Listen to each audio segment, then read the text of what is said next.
So hello and welcome everyone to tip channel Formula Machine. तो कैसे हैं आप लोग? आई होप सभी अच्छे होंगे। तो आज की वीडियो क्वालिफायर्स वाले स्टूडेंट्स के लिए बहुत ज़्यादा इंपॉर्टेंट रहने वाली है, क्योंकि आज की वीडियो में हम एक ऐसी एलिजिबिलिटी क्राइटेरिया के ऊपर डिस्कशन करेंगे जो कि ज़्यादातर क्वालिफायर स्टूडेंट्स को नहीं पता रहती है। और पिछली बार तो इस एलिजिबिलिटी क्राइटेरिया के चक्कर में बहुत से स्टूडेंट्स अपने क्वालिफायर्स एग्जाम को भी नहीं दे पाए थे। तो आज की वीडियो हमारी होने वाली है eligibility to appear for qualifiers exam. तो बहुत सारे स्टूडेंट्स को नहीं पता रहता है, वो सोचते हैं कि हमने फॉर्म भर दिया, हमने पूरे अपने 4 वीक के कंटेंट को पढ़ लिया तो हम अपने क्वालिफायर एग्जाम को दे सकते हैं, बट ऐसा नहीं है। क्वालिफायर्स एग्जाम के लिए भी कुछ एलिजिबिलिटी होती हैं, वो आज की वीडियो में हम स्टार्ट करेंगे और मैं डिस्कस करके आपको सारी चीजें क्लियर कर दूंगा। ओके, तो चलिए इस वीडियो को स्टार्ट करते हैं। तो फर्स्टली अगर हम बात करते हैं क्वालिफायर्स एग्जाम की एलिजिबिलिटी की, तो आई थिंक आपका 4 वीक का कोर्स आ गया होगा, 4 वीक के असाइनमेंट आपके आ गए होंगे। 4 वीक के अगर नहीं भी आए होंगे तो एक एक वीक का आपका आ रहा होगा धीरे धीरे। अब एलिजिबिलिटी की अगर हम बात करते हैं तो यहाँ पे साफ साफ लिखा हुआ है, in each course the average of best 2 out of first 3 assignment scores will be calculated. अब यहां तक मैं आपको एक बार समझा देता हूं, यहां तक क्या ये कह रहे हैं। आपके असाइनमेंट्स आते हैं वीक 1, वीक 2, वीक 3, वीक 4, आपके वीक 4 तक के असाइनमेंट्स आते हैं, बट ये आपके वीक 3 तक के असाइनमेंट्स को कंसिडर करेंगे और वीक 3 के असाइनमेंट्स में से ये बेस्ट 2 असाइनमेंट्स निकालेंगे जिनमें आप जिसमें आपने अच्छा परफॉर्म किया होगा। वीक 3 तक के असाइनमेंट्स में से ये आपके 2 असाइनमेंट्स निकालने वाले हैं और उन दोनों में से आपके एवरेज जो है वो आपके एवरेज 40%, 30%, 30% या फिर 35% होने चाहिए कैटेगरी वाइज। आप यहां पे देख सकते हैं। अब एक बार मैं आपको क्लियर अच्छे से वर्ड्स में समझा देता हूं ये सारी चीजें हैं क्या। ओके, तो यहां पे साफ साफ है, in each course the average of best 2 out of first 3 assignment scores will be calculated. Those who get the minimum required average assignment score in all 4 courses will be allowed to appear for qualifiers exam. तो यहां पे दिया गया है average score आपके कितने होने चाहिए कैटेगरी वाइज, और 4 वीक के असाइनमेंट्स आपके नहीं कंसीडर होंगे, आपके टॉप 3 असाइनमेंट्स कंसीडर होंगे। टॉप 3 असाइनमेंट्स में से भी बेस्ट बेस्ट आपके 2 असाइनमेंट्स लिए जाएंगे। बेस्ट आपके जो 2 असाइनमेंट्स लिए गए हैं उनमें आपका जो एवरेज है, अब आप यहां पे कैटेगरी वाइज देख सकते हैं, बेस्ट आपके 2 असाइनमेंट्स लिए गए हैं तो बेस्ट 2 असाइनमेंट्स में आपका 40% होना चाहिए फॉर जनरल। SC ST और PWD कैंडिडेट्स के लिए 30% होना चाहिए। PWD विद 40% डिसेबिलिटी के लिए भी 30% होना चाहिए और OBC NCL वाले स्टूडेंट्स के लिए 35% होना चाहिए। अब मैं एग्जांपल देके आपको समझाता हूं। मान के चलिए कि कोई एक स्टूडेंट है, ए नाम का एक स्टूडेंट है, उसने फर्स्ट वीक का असाइनमेंट किया, सेकंड वीक का असाइनमेंट किया, थर्ड वीक का असाइनमेंट किया और फोर्थ वीक का भी असाइनमेंट किया। तो फोर्थ वाला असाइनमेंट ये लोग कंसिडर करने ही नहीं वाले हैं, तो फोर्थ वाले को हम गिनेंगे ही नहीं। फर्स्ट वीक का उसने किया, सेकंड वीक का उसने किया, थर्ड वीक का उसने किया।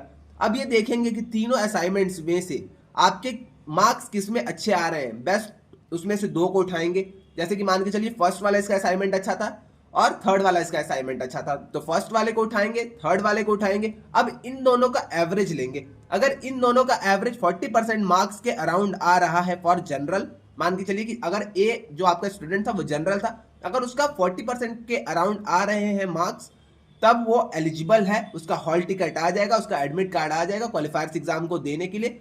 वरना आपका यहाँ पे एलिजिबिलिटी खत्म हो जाएगी, आप एग्जाम भी नहीं दे पाएंगे और आप री अटेम्प्ट भी नहीं दे पाएंगे।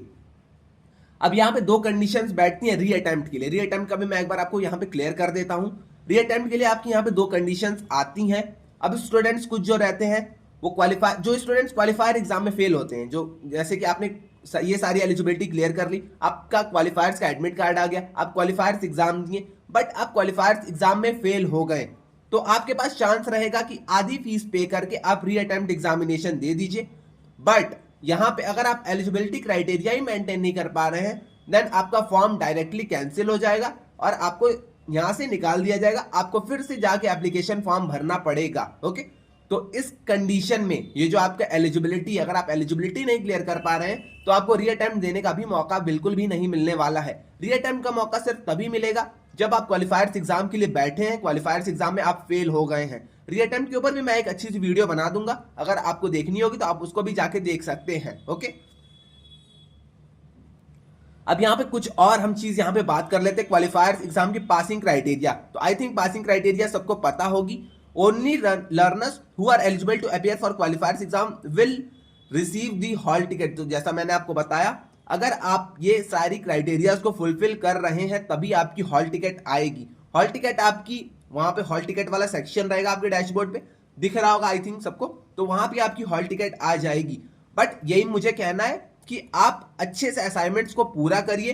कोर्सेज भली से आप नहीं देख रहे हैं, कोर्सेज आपको नहीं समझ में आ रहे हैं, आपको नहीं अच्छे लग रहे हैं, आप कोर्सेज लेट ज्वाइन कर रहे हैं, पढ़ नहीं पा रहे हैं, टाइम की वजह से मैनेज नहीं हो पा रहा है, कुछ भी अगर आपको इश्यू आ रहे हैं, बट आप अपने असाइनमेंट को डेडलाइन के दिन या डेडलाइन से एक दिन पहले ही कंप्लीट करके रख लीजिएगा। ओके, क्योंकि यहाँ पे बहुत सारी दिक्कत आती है। कुछ स्टूडेंट डेडलाइन ही भूल जाते हैं, कुछ स्टूडेंट्स उस दिन इमरजेंसी में रहते हैं, कहीं आउट ऑफ स्टेशन रहते हैं, तो असाइनमेंट्स नहीं दे पाते हैं। तो ऐसे कंडीशंस में आपको वहां पे 0 मार्क्स अलॉट हो जाएंगे, और 0 मार्क्स जैसे ही आपके अलॉट होंगे तो फिर आप यहाँ पे एलिजिबिलिटी से दूर चलते जाएंगे, और जैसे ही आप एलिजिबिलिटी से दूर चलेंगे देन आपका फॉर्म कैंसिल हो जाएगा और आपको हॉल टिकट नहीं मिलेगा, आपको फिर से अप्लाई करना पड़ेगा।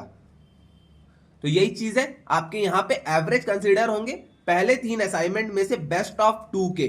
तो पहला दूसरा असाइनमेंट आसान रहता है, 100 मार्क्स आप लाने की ट्राई करिए, क्योंकि स्टूडेंट्स ज्यादातर वीक 4, वीक 5, वीक 6 तक 100 मार्क्स सारे असाइनमेंट्स में लाते हैं। ओके, और इसके अलावा आपको कोई भी अगर हेल्प चाहिए होती है असाइनमेंट से रिलेटेड, या फिर कोई आपको डाउट आता है किसी क्वेश्चंस में, तो व्हाट्सएप रजिस्ट्रेशन की लिंक मैं डिस्क्रिप्शन में दे दिया हूं, कमेंट सेक्शन में भी व्हाट्सएप रजिस्ट्रेशन की लिंक पिन है।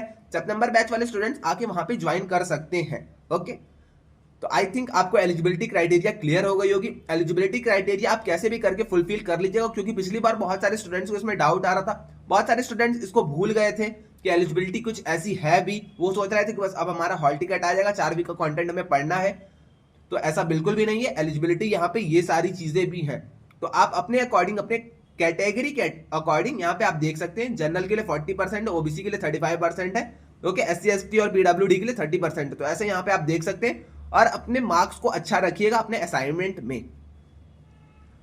तो आज के लिए बस इतना ही। अगर आपने व्हाट्सएप डिस्कशन ग्रुप नहीं ज्वाइन किया तो पिन है आपके कमेंट सेक्शन में भी और डिस्क्रिप्शन में भी लिंक है, आप वहां से जाके ज्वाइन कर लीजिए। आपको असाइनमेंट से लेके हर चीज में किसी भी डाउट में आपको हेल्प वहां से मिल जाएगी। उसके अलावा अगर आपके कोई भी डाउट आते हैं तो आप आके कमेंट सेक्शन में मुझसे पूछ सकते हैं, या फिर आके आप इंस्टा या लिंक्डइन में मुझे डीएम कर दीजिएगा, वहां पे भी मैं इसके इन सारी चीजों के आंसर कर दूंगा। ओके, तो आज के लिए बस इतना ही रहने देते हैं, मिलते हैं नेक्स्ट वीडियो में। Till then bye bye.